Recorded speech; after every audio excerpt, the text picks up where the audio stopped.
Welcome! I'm Anne, a wellness guide focused on food therapy rooted in Eastern healing methods. Have you ever heard of the energetic temperature of food before? If not, I'm really glad you're here because I'm very excited to talk to you about it. I find it extremely fascinating and something totally different than what we're taught here. So in our Western culture, food tends to be categorized in two different ways. One as the effect on our weight, so calorie count and fat content. Two, as its nutritional value, such as vitamins, minerals, protein, fiber, etc. But in the East, food is described as possessing certain qualities such as warming or cooling effects, and those act on our bodies in different ways. And today, I'd like to discuss this topic in more detail because in Eastern medicine, energetic temperature of a food is the single most important category in creating balance for healing and prolonged health. According to traditional Chinese medicine, otherwise known as TCM if you haven't heard of it before, food may be either hot, warm, neutral, cool, or cold. And some examples of that are oat, beef, and garlic. Those are warming. And some cooling ones are barley, pears, and celery, just to name a few. Now, this is not a measure of how hot or cold a food is to the taste. The energetic temperature of a food is actually a measure of its effect on the body after digestion. So simply, does it warm us up or does it cool us down? Are you confused yet? Think about it this way. You bite into a hot chili pepper, and what happens other than the fact that you go running for some cooling liquid?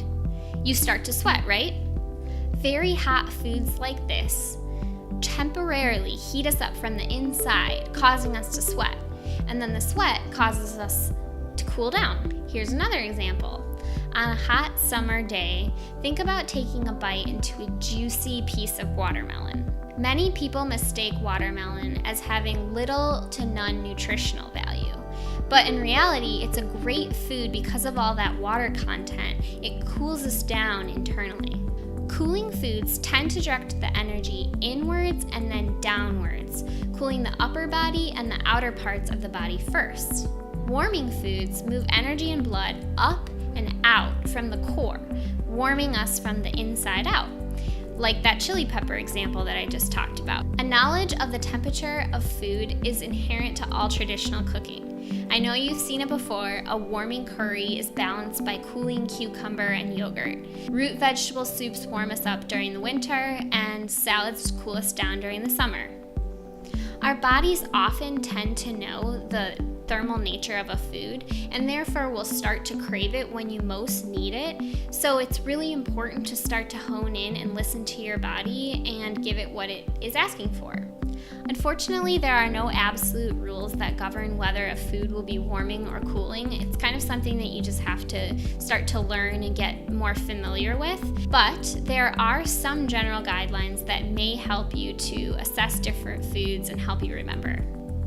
And those are plants which take longer to grow, like root vegetables, ginger, or cabbage, tend to be warmer than fast-growing foods, like lettuce, summer squash, or radishes. Foods with high water content, such as melon, cucumber, or zucchini, tend to be more cooling. And then dried foods tend to be more warming than their fresh counterparts because all of that water has been greatly reduced. Foods with blue, green, or purple colors are usually more cooling than similar foods that are red, orange, or yellow. So a green apple is actually more cooling than a red one.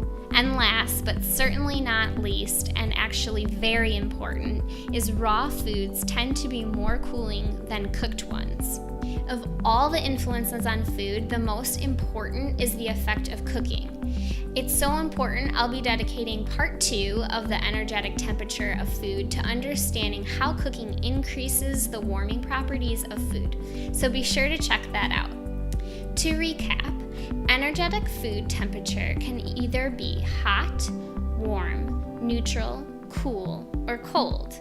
And it's important to know these temperatures and the effects that it has on our body so that we can create balance based on what we're eating. If you're interested in learning more about this topic, about the energetic food temperature on our body, make sure to subscribe below and check back weekly, as I'll be talking about individual foods and the effects that it has on our body.